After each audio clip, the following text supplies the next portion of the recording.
And one of the seminal figures in history who has shaped our view of those questions, even our assumptions about them, was a 4th century North African rhetoric teacher, priest, and later bishop, known as Augustine of Hippo, whose weighty and dense works, such as City of God and Confessions, has shaped the thought of philosophers, theologians, and political scientists and other intellectuals, ranging from Aquinas to Luther, Calvin, Virgil, Cicero, Reinhold Niebuhr, Hannah Arendt, Martin Luther King Jr., Kierkegaard, and even Nietzsche, just to name a few. So let's listen to Augustine. The question I want to put on the table is, what does it mean to be free? This was an ongoing, perennial question for Augustine. What does it mean to be free? One of the reasons why I think, maybe especially in American culture, with this vast country of ribboned highways, one of the reasons we idolize the road is because we imagine it as the very pinnacle of freedom, right? The highway is my way. Now, there's a certain irony here because the road actually is already somebody else's idea of where you should go. Right? The highway is not a blank slate. It's actually a network of channels laid down where many others wore a path before. So the irony is that even when you're alone on the open road, you're actually following somebody. Augustine's experience of loss isn't from failure, it's from success. It's from achievement. It's from getting exactly what he wants. Those who have been eaten up by their own freedom, for whom the loss of guardrails only meant ending up in a ditch of despair and disappointment, start to wonder whether freedom is all it's cracked up to be, or whether freedom might be something other than the absence of constraint and the multiplication of options. See, I think it is a terrible and terrifying thing to know what you want to be and then realize you're the only one standing in your way. This was Augustine's existential experience. To want with every fiber of your soul to be someone different, to escape the you you've made of yourself, only to fall back into the self you hate over and over and over again. You all know that opening line from the Confessions in the first paragraph. You have made us for yourself, and our hearts are restless until they rest in you. What is our restlessness? Our restlessness is when the infinite hunger of hearts made for the divine keep settling for cheap substitutes as if they were more.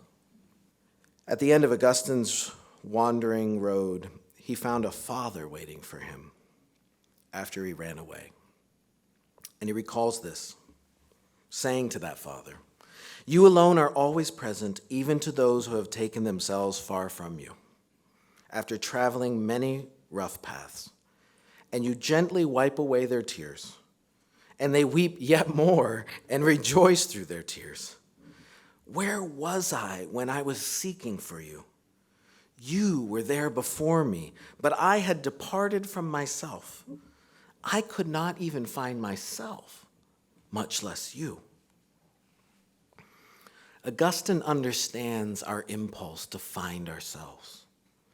He just thinks it's about being found. All of the sacrifices we make for God are ultimately sacrifices made for ourselves because God wills our good. But that doesn't make participation in what Hauerwas calls the adventure of Christian life any less heroic. That Augustine certainly experienced his own adventure in Christianity is so clear in some of his poetic lines, again, very famous ones from Confessions. "Why do you mean so much to me?" he asks God. "Give me words to explain. Why do I mean so much to you that you should command me to love you? Have pity on me and help me. Tell me why you mean so much to me. Whisper into my heart, I'm here to save you." Which tells you that what Augustine is doing is putting him at some risk. His ego is at risk, his prospects are at risk, and indeed, again and again, he has a heroic experience of the moral life. For the love of God, Augustine risked and sacrificed a process which drew out of him a body of work unmatched in history and left behind a legacy of enormous value to seekers of all kinds.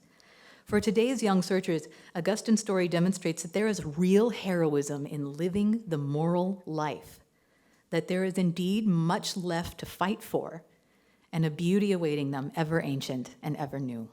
I know I'm speaking to a journalist and a philosopher here, but why is it, do you think, that 1,600 years later, Augustine is having a moment? Well, and I mean, we should also say, I mean, Augustine's had a lot of moments. I mean, he's just so enduring. So, I mean, we're trying to make it a moment. But there's something about, he's just there, you know, and he's this constant presence. I love how Liz puts it. I mean, it is crazy that he still has haters, and he has had throughout time. That said, though, I do think that there is something in the kind of Augustinian picture of the human person, in its complexity, in its passions and affections, that does resonate with a kind of postmodern critique of modern reductionism. I think that might be one part of it. I don't know, do you have other? Yeah, I think Augustine, because his project in life turned out to be drawing closer and closer to God, was extremely human. It was reading Augustine that made me realize it's not a bad thing to be human. It's a very good thing to be human. In fact, the more virtuous you are, the more human you become, culminating in the most human who was ever human, who was Christ. I think what I hope people would find in an encounter with Augustine is his own experience of being utterly transparent and vulnerable before God, who knows everything about you, and still says, I love you. I know you, I see it all, welcome home. That seems to me the takeaway. Jamie, Liz, thank you very much. Thanks so much.